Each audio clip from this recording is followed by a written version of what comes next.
Para po sa latest tungkol sa Bagyong Yolanda, live mula sa Weather Center dito sa ABS-CBN, si Kuya Kim Atienza. So Kuya Kim, pwede mo ba talagang ikumpara ito kay Pablo na nalasa naman sa Mindanao at nasa na ngayon si Yolanda? Kabayan, itong si Bagyong Pablo, nung tumama sa lupa ito, nasa 185 km per hour maximum sustained winds.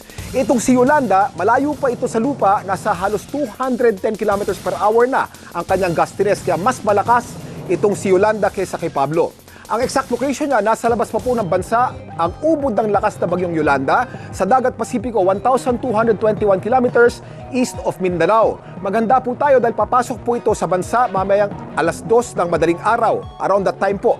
Sa maximum sustained wind sa 175 kilometers per hour at gustiness o pagbungsong 210 kilometers per hour.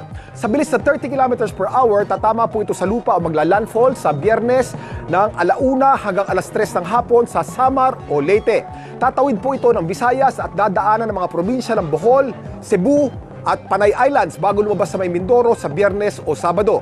Si Super Typhoon Yolanda inaasahang mananatili sa Philippine Area of Responsibility hanggang Linggo.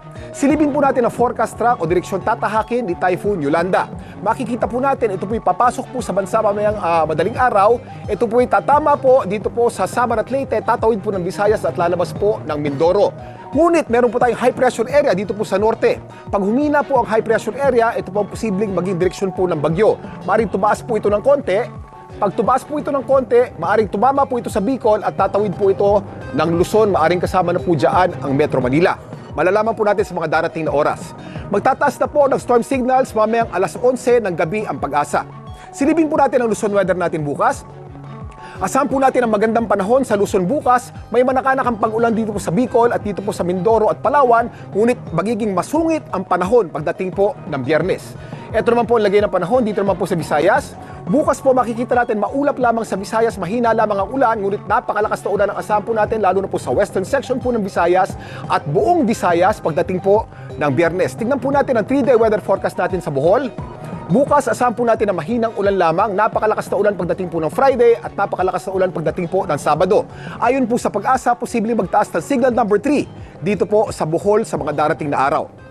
At ito naman ang lagay ng panahon dito naman po sa Mindanao. Asahan po natin ang maulap na panahon sa Mindanao, ngunit napakalakas na ulan ang asahan natin sa Mindanao pagdating po ng Biyernes. Tingnan po natin ang satellite model natin mula sa ABS-CBN Weather Central at makikita po natin ang napakalapad na bagyong ito na may lapad po na 600 kilometers. Kahit hindi po tamaan ng mata ng bagyong ito ang inyong pong probinsya, makikita po natin napakalakas na ulan ang dadaling po nito sa southern section ng Luzon at northern section po ng Mindanao at makikita po natin talagang direct hit po ng napakalakas na ulan dito po sa Visayas. Mag-ingat po ang lahat ng tatamaan po ng napakalakas na bagyong ito. Yan ang lagay ng panahon. Lagi po natin tatandaan, ang buhay ay weather lang. Balik sa inyo, kabayan. Kuya Kim, pag sinabi mong mata ng bagyo, may pinakikita tayong video dyan. Alin ang pinakamata? Yung bilog na kulay pula? Actually, ito, ang makikita nating mata, yung kulay green. Yung Green. nasa pinakagitna niyan, ano? Yung mata, walang hangin dyan at walang masyadong ulan. Ang malakas ng ulan, yung paligid ng mata, na kung tawagin po natin ay eye wall. Yung eye wall na yan, napakalakas na hangin at napakalakas na ulan. Ang makikita po natin dyan, ang mararamdaman natin dyan, yun ang mata. Yung bilog na parang walang laman, yun ang mata. At yung pula, yun ang ulan? Ang ulan. Ibig sabihin niya, malakas na ulan. Malakas na ulan. Pagkapula, sobrang lakas na ulan. Pagkadilaw, katamtamang pag-ulan. Pagdating po ng berde, may mahinang ulan na po yan. Okay. So, anong oras yan mararamdaman talaga sa Samar Leyte area o sa Visayas?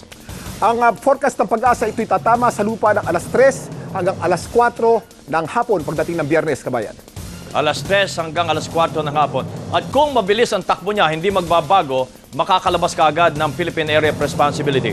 Kung sa takbong 30 kilometers per hour, itong bagyong ito ay mananatili sa loob ng Philippine Area of Responsibility hanggang Sunday, kabayan.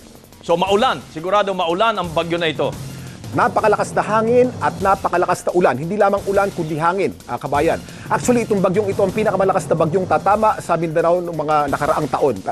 Sa Visayas ng mga nakaraang taon.